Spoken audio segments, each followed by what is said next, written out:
Papakita ko sa inyo yung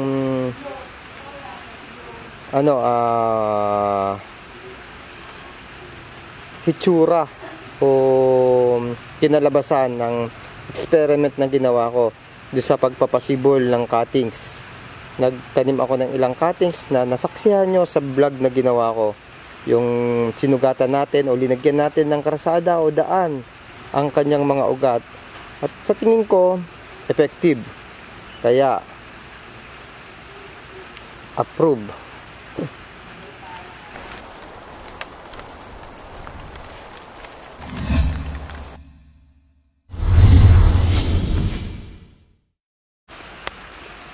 Hello guys.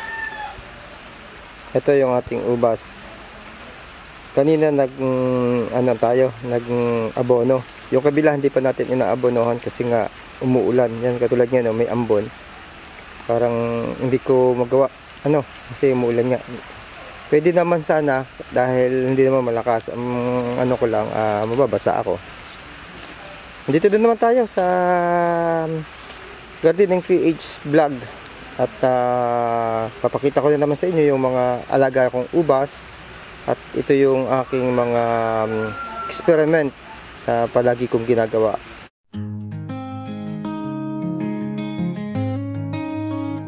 Bahagharing makulay dito sa silangan. Ganda mo'y gusto kong makamtan. Kailan ka masasalat o makapitan? Pangarap ko ika'y aking mahagkan. Paraiso dito sa aking kapaligiran. Berde at luntian, magandang mastan. Pagbukat liwayway sa silangan. Kanluran ang paglubog naman ng araw. Mula pagsilang, ikaw ang aking karamay. Ikaw rin ang kalaro sa maghapon tumaan. Hindi ako bumitiw sa hamon ng Hindi tayo perfecto para sa pag-aalaga ng ubas kasi hindi naman tayo sanay na mag-alaga ng ganitong uri ng halaman. Tayo ay mag-experiment lang at ang vlog na to ay naghihikayat na hindi hadlang ang kulang sa kaalaman para mag-umpisa sa pagtatanim ng anumang halaman. Lalo na itong katulad nitong sa akin na hindi naman pangkaraniwan sa ating pagkapaligiran o dito sa Pilipinas ang pag-aalaga ng ubas. Lahat po ay pwedeng magtanim ng ganitong uri ng halaman. Kaya ninyo lang ako. Hanggang may lupa, tanim na lang tayo ng tanim. At syempre, yung aking sinasabi sa inyo na bagong gusto kong tuklasin at gawing hanap buhay, abang-abangan nyo lang at siguradong kayong unang makakaalam. Konting kapital lang at pwede na akong magsimula. Anyway mga kaibigan, papakita ko sa inyo yung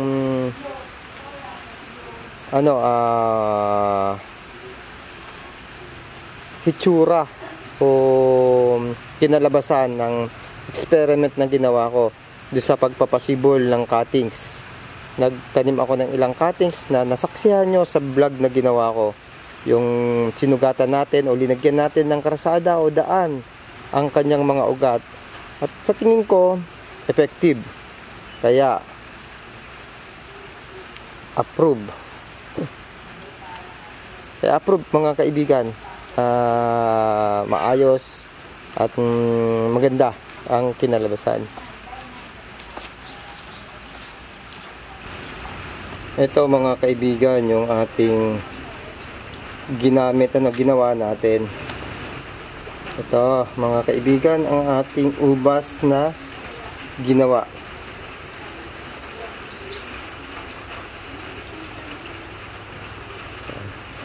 Meron tayong 10 cuttings. 1, 2, 3, 4, 5, 6,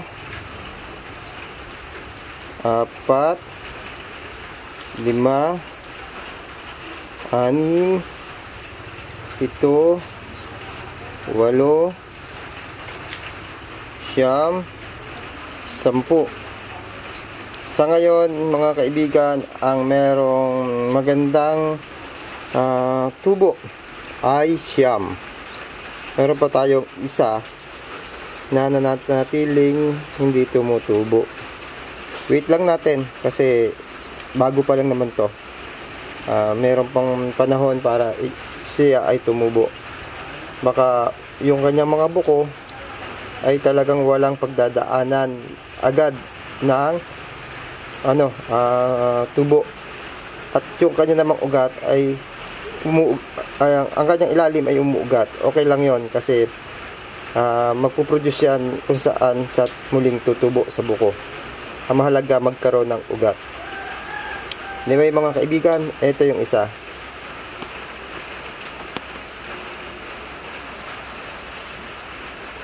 Yan, diba ang ganda. Pangalawa natin, ito. May dalawa siyang tubo. Yan. Isa, dalawa. Yan. Pangatlo natin, ito. Meron din siya. Yan. May dalawa din siyang tubo. Ang pang-apat natin, ito. Yan. Pang-lima natin, ito, bagong-bago pa lang tumutubo. Diba? Sabi ko sa'yo, hindi naman sabay-sabay tutubo yan. Ito nga yung pang-5. Bago pa lang siya tumutubo. Yan. Kaya malalaki yung cuttings natin, matataba. Kasi nga, yan yung pinutol natin doon. Actually mga kaibigan, meron pang isa tayong project na gagawin doon. Pang-6.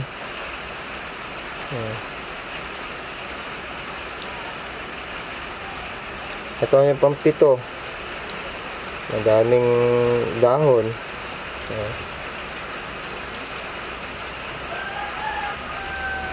Pang-8. Oo, pang-8.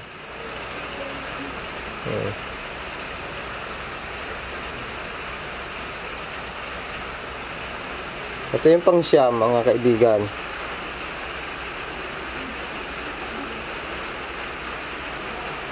At ito na nga yung pang-10.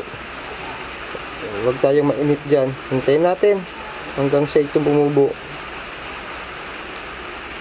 Yan.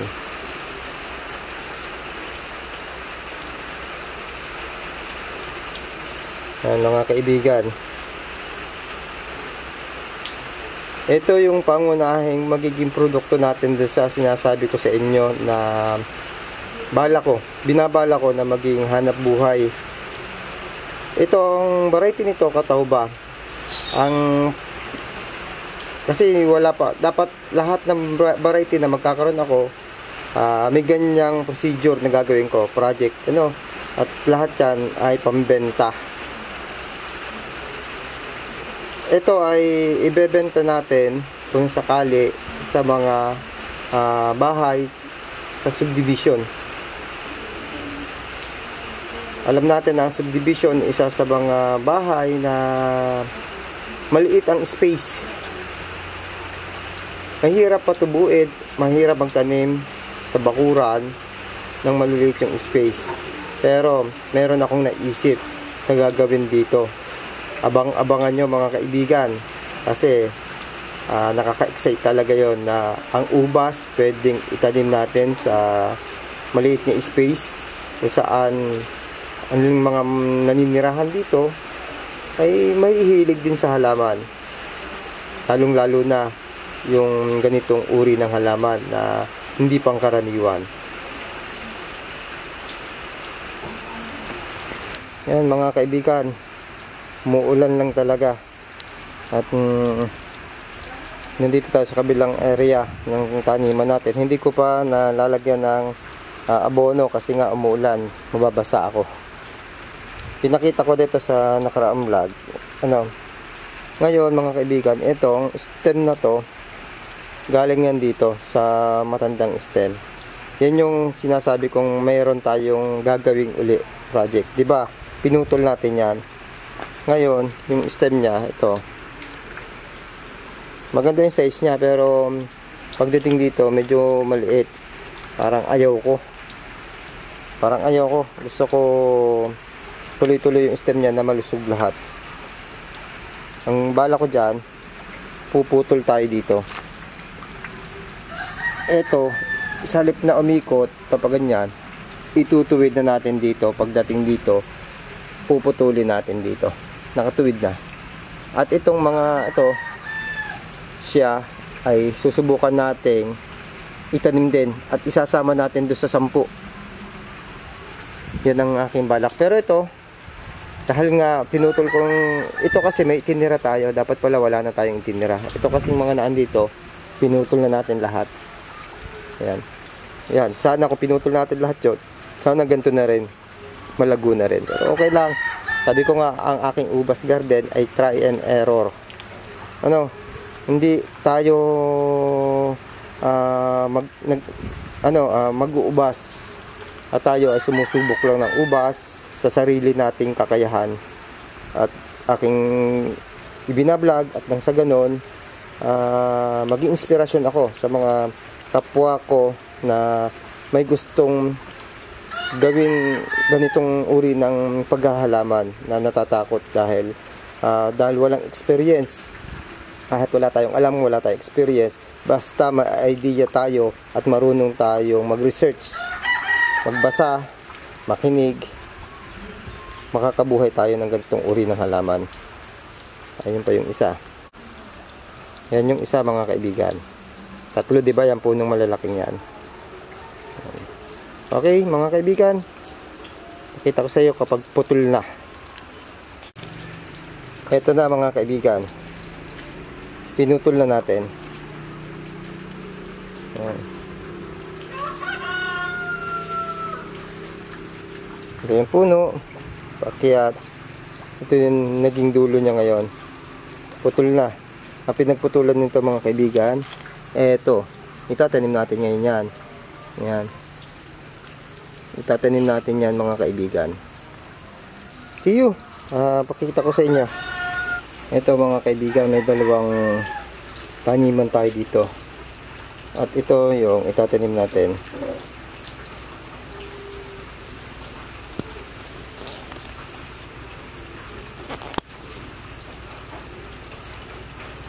Unang itatanim natin, mga kaibigan. Yan. Lininis natin yung ilalim, tapos hiniwaan din natin yan. At syempre, itatanim natin dito. Yan. At ito, ganun din.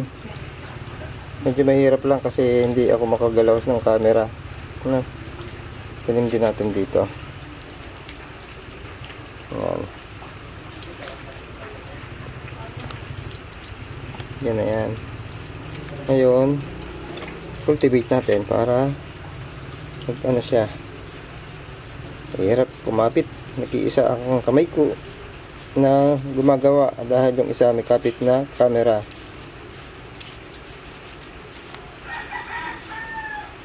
At sa alaman ako nakatingin hindi sa camera. Pasensya na. Babasain natin yan para mag yung lupa.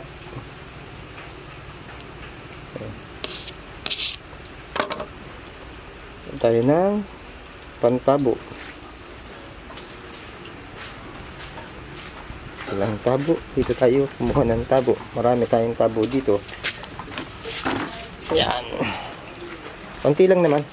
Babasain natin para lang mapras yung ating lupa. Yan.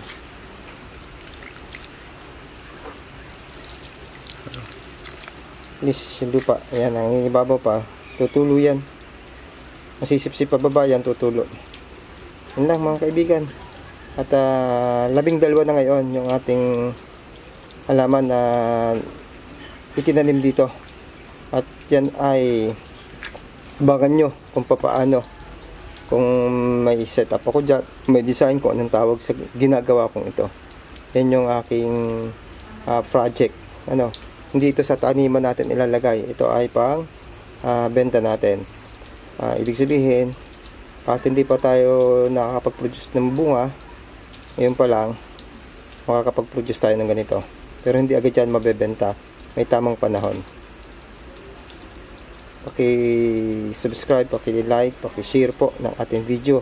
Patuloy po tayong gagawa ng mga video ayon po sa ating mga experiment sa pagtatanim.